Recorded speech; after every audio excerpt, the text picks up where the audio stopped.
Yeah, speaking of casuals ruining games. Oh no, what happens?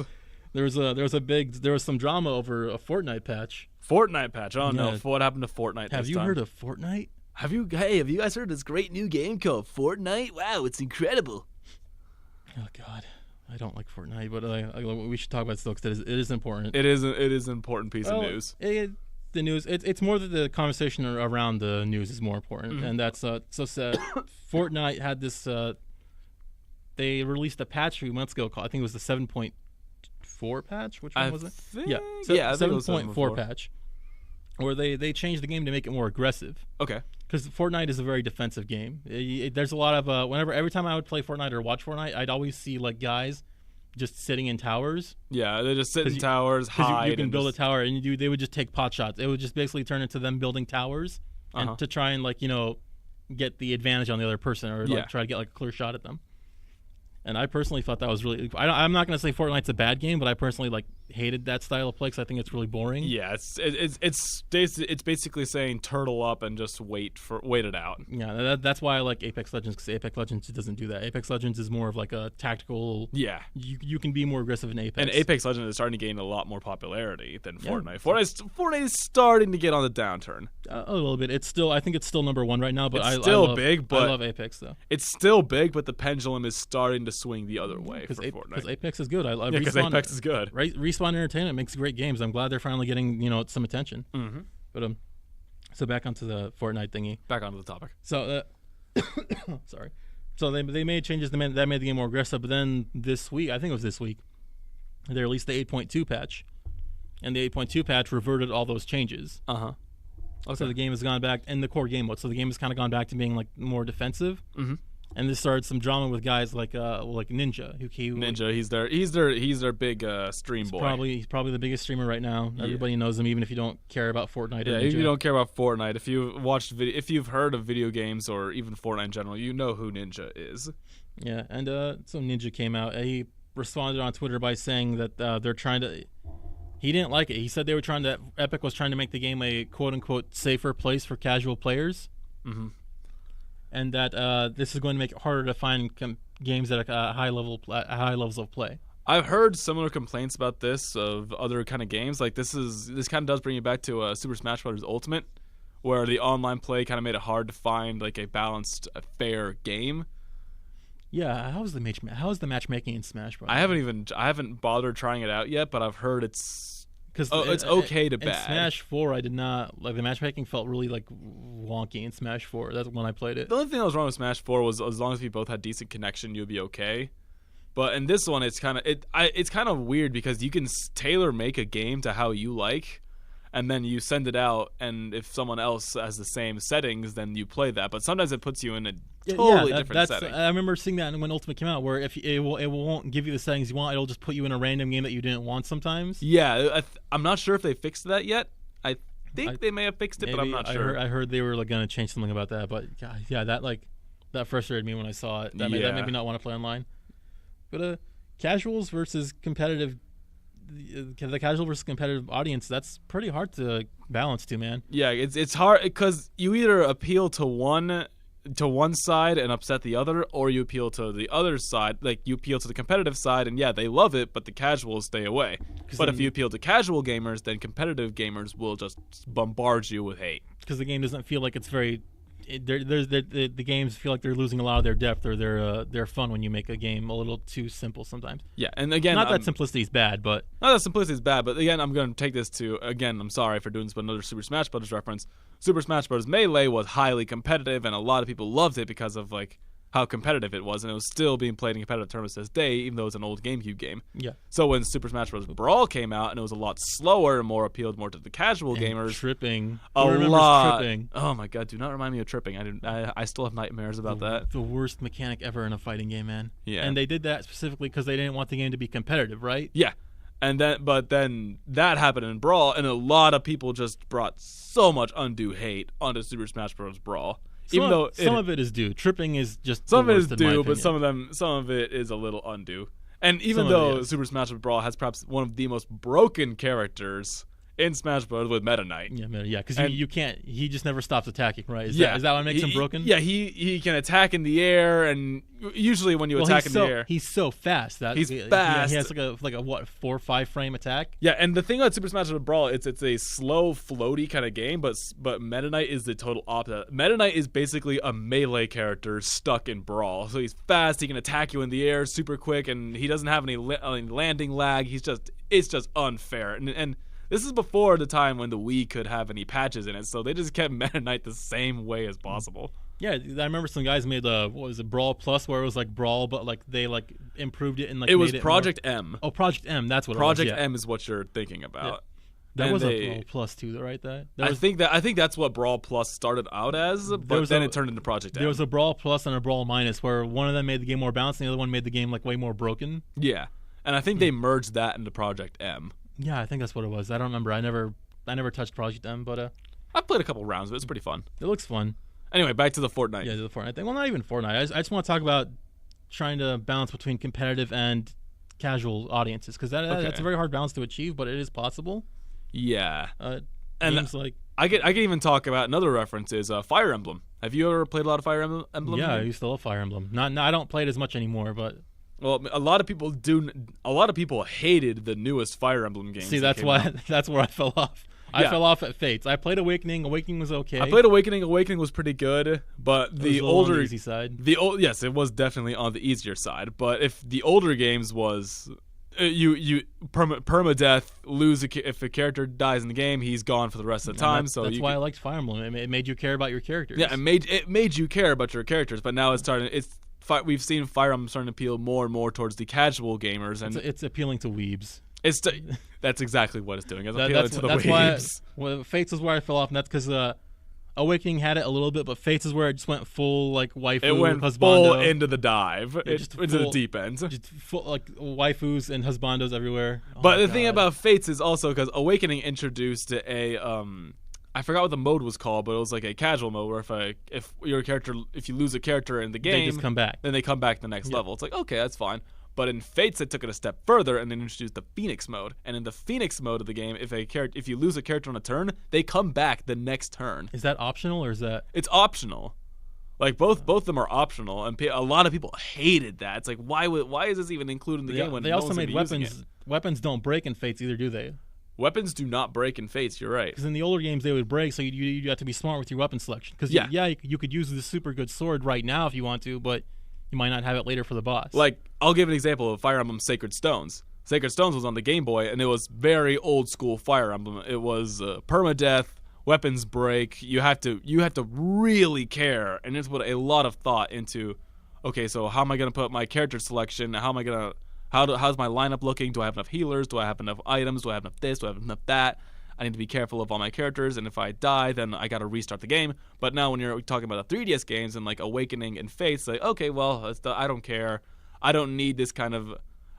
It basically eliminates healers if you use these modes, because if you don't have a healer, then it's like, okay, well, if I lose this character, no big deal. I'll just go on anyway. They'll be back in the next level. So it makes the game a lot easier, because if you don't need that aspect, then you could just steamroll through the game without any strategy or anything.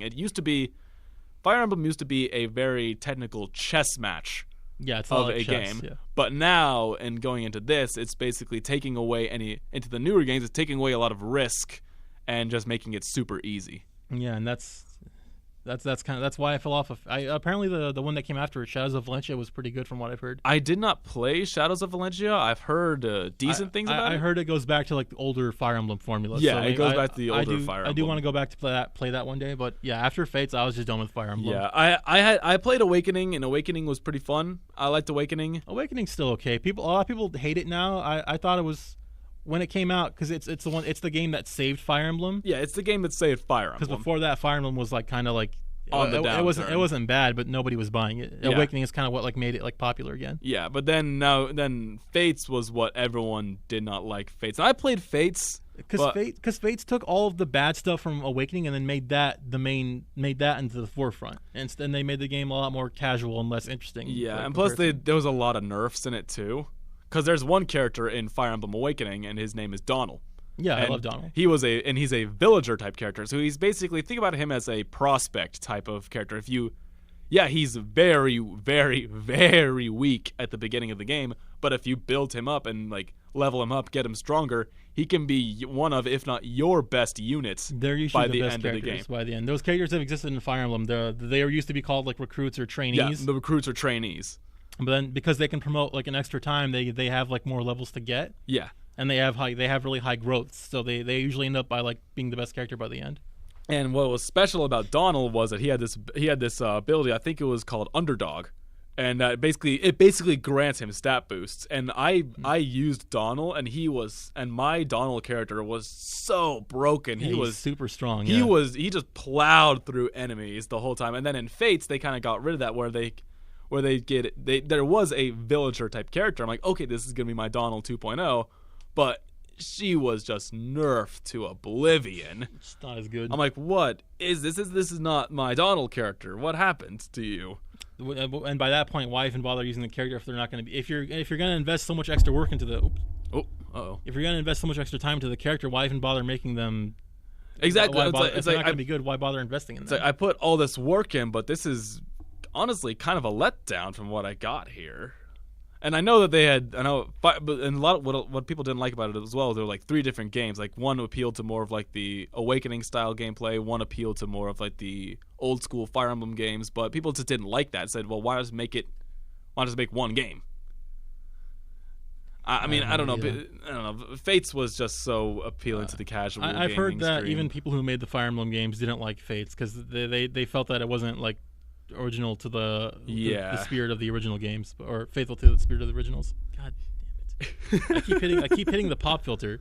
That's all right. It happens. Yeah, but it's a hard balancing for casuals and competitors is hard because you want the casual market because they're the ones who are gonna buy your game. That's where like the big market is, but the competitive guys are the ones who are gonna play the game for a long period of time. The competitive gameplay is essentially your fan base, and they're the ones who are gonna be buying all the DLCs. They're gonna be the ones playing it at tournaments. They're gonna be the ones promoting the game later on down the line, and they're gonna be the ones talking about it on social media. They're gonna be the ones pushing it. Yeah, and there are ways to make a game casual but still really deep, like Dragon Ball Fighters. Dragon Ball Fighters is a great example of appealing to both casual and competitive gameplay. And there's also Persona 4 Arena Ultimax, probably one of the best fighting games released last generation, and it has very simple casual mechanics, but it's still a deep game. Yeah, because Dragon Ball, and going back to Fighters, Dragon Ball Fighters, it has that Dragon Ball appeal to it, so everybody knows Dragon Ball and Dragon Ball Z, so there's a lot of fan service, so casuals like it, and plus, you can just get by just by mashing a few buttons. Yeah, there's auto combos. Persona 4 Arena had that too, auto combos. But if you're a competitive gamer, and if you want to get further on, you can get really good at this game and string up some impressive combos. I've watched like competitive gameplay at tournaments and stuff.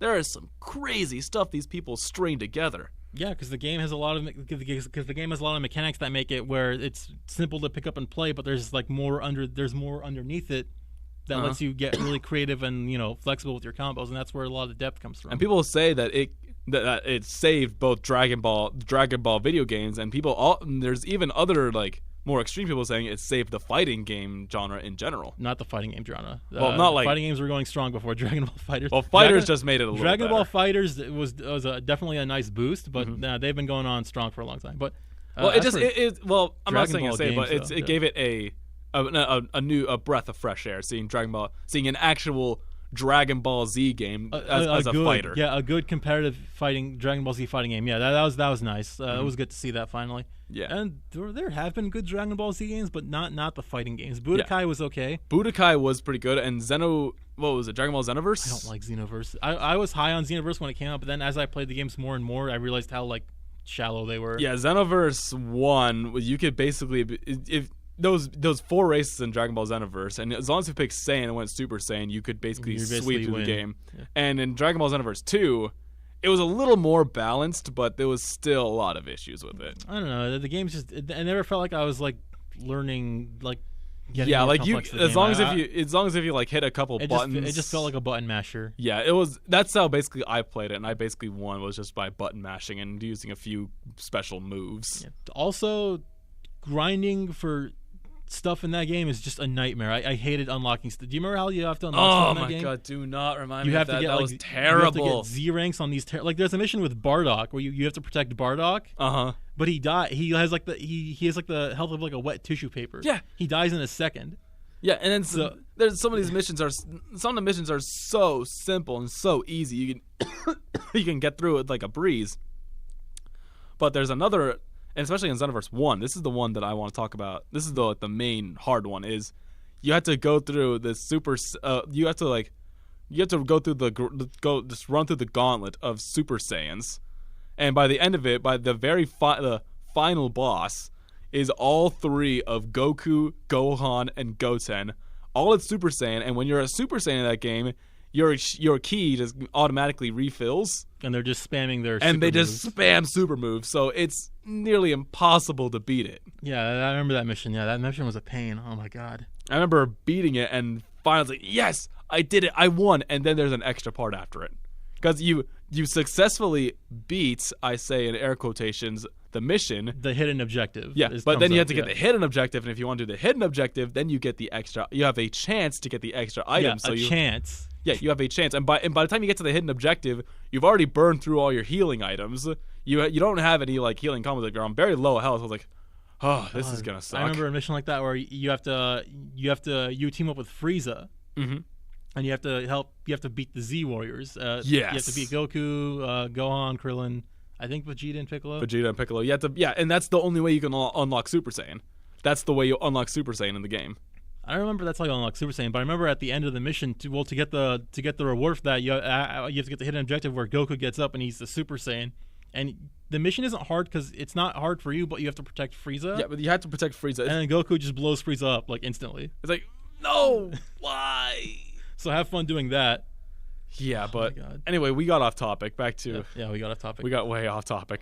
Have we been going on for an hour already? I think so. Yeah, it's been close to an hour. Yeah, it's been close to an hour. We're on the 50th minute right now. Oh my god. Okay, well, we'll take a short break. We'll be back later to close out the show. So we'll be back in a few minutes, guys. So stay tuned. Stay tuned. Thank you very much for listening. Hey, we're back. All right, we're back after that quick short break. All right, so I was feeling myself over Sekiro a little too much, and we went on. Then I went on a little too much about the casual and competitive thing. So we're gonna have to close out here, unfortunately. There was some stuff I want to talk about, like the Apple Arcade, which Apple Arcade launched their own gaming service. Yeah, they have their own gaming service. It's probably not. It's a hit or miss. We'll see if that works. It reminds me a lot of the Google thing. There's 2 new Nintendo Switches coming out. They've been rumored to be coming out. We can talk about that stuff next week if you guys want, though. Let us know. But yeah, so we're gonna have to close out here because we're running short on time, unfortunately. Yeah, unfortunately, that's what's going down. Oh yeah, by the way, I've been uploading these two. I remember I told you during the break. I've been uploading these shows to YouTube now, or segments of them. Mm-hmm. Okay. I split them up into 2 chunks or chunks, and I upload them. Okay. And response to them has been pretty good so far. Oh really? All right. You got a plug for that real quick? Yeah, I'll plug it after in a second. But okay. So we're on YouTube now. That's cool. Yeah, or at least the show's on YouTube. At least the show's on YouTube. This show, Double Take, is on YouTube. That's cool. But as always, we do have other places where you can contact us. We do have a social media accounts. We got a Facebook, facebook.com/Griffin Radio 119. We have an Instagram, Griffin Radio SD. And then our TuneIn app. We're always available on the TuneIn app. You can just check out Griffin Radio on the TuneIn app, which is honestly my preferred way of listening to. Honestly, I listen to a lot. I've been using that a lot more lately. Uh-huh. It's actually pretty good. And I'm uploading these on YouTube now. So if you've got questions or comments or anything, let us know what you think. If you're watching this on YouTube, or if you've been watching live because you heard about this on YouTube, please let me know what you think, because I'm always interested in listening to more feedback. Yeah, we'd love some constructive feedback. Yeah. So, comments, questions. Did DJ Noob say something wrong like an idiot, like he always does? Or did DJ J-Star go on another rant? Well. But until then, guys, we'll see you next week. Yep. Thank you very much for watching Double Take, and DJ Noob, DJ J-Star on the helm. Thank you for listening, everyone. All right, signing out, guys. See you later. Have a great day.